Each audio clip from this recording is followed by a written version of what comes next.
वहाँ यहाँ की जनता अगर भय में है, वो भी राजधानी की, तो मुख्यमंत्री को जवाब देना चाहिए कि ये कैसा प्रोजेक्ट है जो गरीबों को उजाड़ने का काम कर रहा है। ये कैसा प्रोजेक्ट है जो गरीबों के आशियाने को छीनने का काम कर रहा है। ये कैसी सरकार है जो बसाने के बजाय उजाड़ने का काम कर रही है। और ये किसकी सरकार है जो गरीबों के इतने विरोध में है। कानून व्यवस्था की पूरी डंका बजाते हैं मुख्यमंत्री योगी आदित्यनाथ या उनके तमाम जो नेता हैं उनके साथ जो रहते हैं, लेकिन आपके ऊपर भी गोलियां चल गई थी।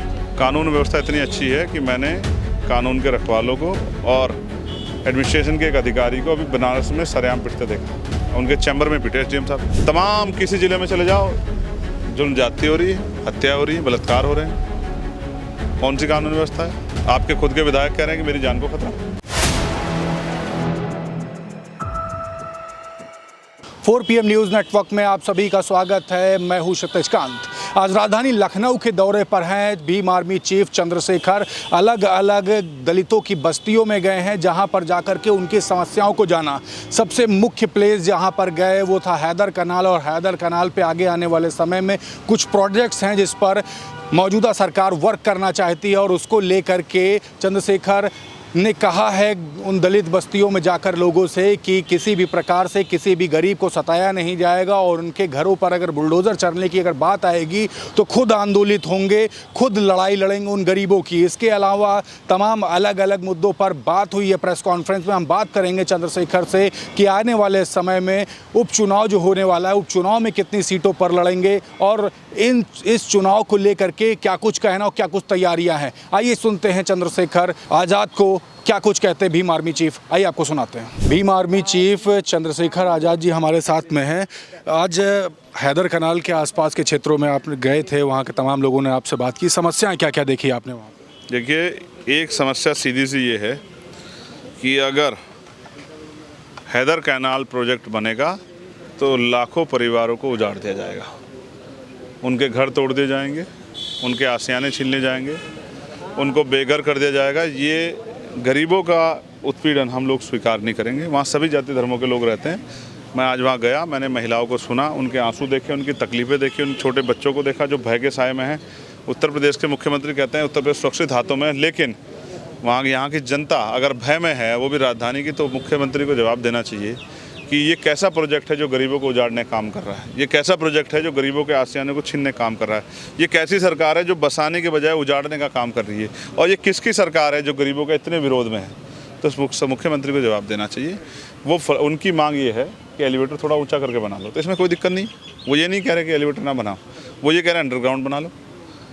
अगर ये दोनों काम नहीं कर सकते तो आपकी सीधी मंशा जो है अकबर नगर की तरह कमज़ोर वर्गों के लोगों को हाशिए पे लाने की, जमींदारी करने की, और ये अन्याय हम लोग स्वीकार नहीं करेंगे। हमने मुख्यमंत्री से मांग की है, नहीं मानी जाएगी तो सड़कों पर आके आंदोलन करेंगे। हम अपने रास्ते पर रहेंगे। जो जिम्मेदारी जनता ने हमें वोट देकर दी है, हम उस पर खड़े उतरेंगे। हम लाखों लोगों की आवाज़ है, उन पर होने वाले जुल्म के खिलाफ हम लड़ेंगे, और इसीलिए हम लोग राजनीति में। कानून व्यवस्था की पूरी डंका बजाते हैं मुख्यमंत्री योगी आदित्यनाथ या उनके तमाम जो नेता हैं उनके साथ जो रहते हैं, लेकिन आपके ऊपर भी गोलियां चल गई थी। कानून व्यवस्था इतनी अच्छी है कि मैंने कानून के रखवालों को और एडमिनिस्ट्रेशन के एक अधिकारी को अभी बनारस में सरेआम पिटते देखा। उनके चैम्बर में पिटे एसडीएम साहब।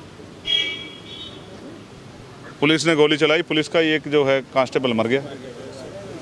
मॉब लिंचिंग हो रही है, शामली में कर दी, अलीगढ़ में कर दी। जिनके साथ मॉब लिंचिंग हुई उन्हीं के 7 लोगों पर झूठे मुकदमा लिख दिया। हाथरस में इतने लोग मर गए। उन्नाव की बेटी को सरेआम मार दिया गया। तमाम किसी जिले में चले जाओ, जुल्म ज्यादती हो रही है, हत्या हो रही है, बलात्कार हो रहे हैं। कौन सी कानून व्यवस्था है? आपके खुद के विधायक कह रहे हैं कि मेरी जान को खतरा। अरे भाजपा के लोग ही सुरक्षित नहीं है। सरकार अपने अंतर कलह में इतनी फंस गई है कि उसको ये भी नहीं पता कि उत्तर प्रदेश की जनता बाढ़ से ग्रसित हो गई। बाढ़ उनके सर पे आ गई है। हजारों बीघे फसल बह जाएगी, बहुत लोगों के घर बह जाएंगे। उनकी जिम्मेदारी अदा करने की बजाय मुख्यमंत्री जो है आंतरिक कलह में और भाजपा की आंतरिक कलह में उत्तर प्रदेश का विनाश हो रहा है।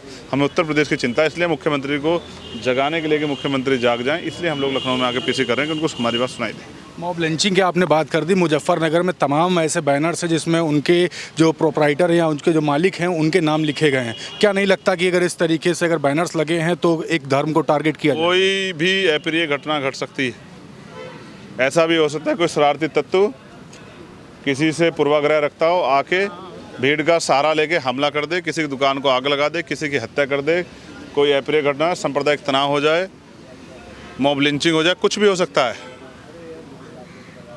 भारतीय संविधान धर्म के आधार पर गैर बराबरी को रोकता है। हम संविधान के पक्षधर हैं, हम संविधान के सिपाही हैं। अगर संविधान के आचरण के विरुद्ध कुछ भी होगा तो हम उसका विरोध करेंगे। और मैं फिर कह रहा हूँ, ये कावड़ का त्यौहार खत्म हो जाएगा। इन सब लोगों को वहीं रहना है। इन्हें को मत बांटो मुख्यमंत्री जी। भाई काम नहीं आता, पड़ोसी काम आता है। मुजफ्फरनगर का दर्द 13 का वो अब तक नहीं भूल पाए हैं और वो कोशिश कर रहे हैं कि एकता बन जाए। आप उसमें फिर जो है इस तरह के प्रयास करिए, खतरनाक है। और अगर आप ये किसी राजनीतिक स्वेच्छा से कर रहे हो तो इसके परिणाम घातक हो सकते हैं। आपको नज़र रखनी पड़ेगी। सिर्फ ऊपर से हेलीकॉप्टर से निगरानी करके काम नहीं चलेगा, ज़मीन पे ध्यान रखना पड़ेगा। और मैं उत्तर प्रदेश पुलिस को जानता हूँ।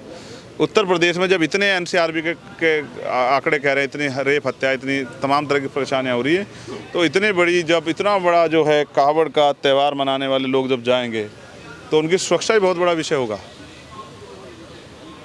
तो ऐसे में किसी राजनीतिक एजेंडे को कामयाब करने के लिए कोई भी ऑर्डर पास करना उसके खामियाजे नुकसानदायक हो सकते हैं। मैं तो उस क्षेत्र की महान जनता से मांग करूंगा, संयम बनाए रखें और कोशिश करें कि किसी के इस तरह के नापाक मंसूबे, किसी के इस नापाक इरादे कामयाब ना होने पाए। अपनी एकता बना के रखें। पूरे प्रदेश भर की नज़र आप पर है, पूरे देश भी नज़र इस समय आप पर रखे। उपचुनाव नज़दीक हैं, 10 सीटों पर चुनाव होना है। आपने वन मैन आर्मी की तरह फाइट किया है लोकसभा चुनाव में भी, और नगीना ने आपको जिता करके संसद भवन तक भेजा है।